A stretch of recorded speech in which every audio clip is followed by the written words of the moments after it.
תראו מה קרה כאן ב-20 שנים האחרונות. בנייני פאר נבנים בכל מקום, בצפון, בדרום. האם זאת בנייה לשם הבנייה, או בנייה עם חשיבה למען התושבים?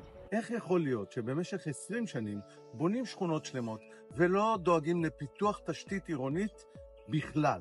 20 שנה, 3 שכונות נבנות, ולא נבנית אף לא מסגרת אחת לצעירים ונוער שנאלצים ללכת לשכונה הוותיקה.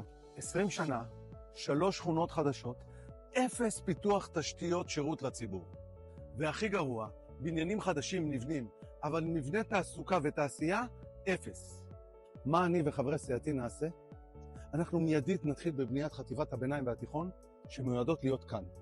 במקביל, נתחיל את הבנייה של קריית החינוך בצד הדרומי של השכונה וגני ילדים נוספים כדי להיערך לקליטה של התושבים הנוספים. בנוסף, נבנה מרכזי תרבות, נוער וספורט בשכונות הוותיקות ובשכונות החדשות לכלל התושבים. נצא מיידית לפיתוח תשתיות לפארק התעשייה הצפוני ונתנה את פיתוח שכונת נחל עדה בהסדרת צומת בנימינה ומחלף בבורג'. סיעת לב בראשותי לא תחזור על טעויות העבר.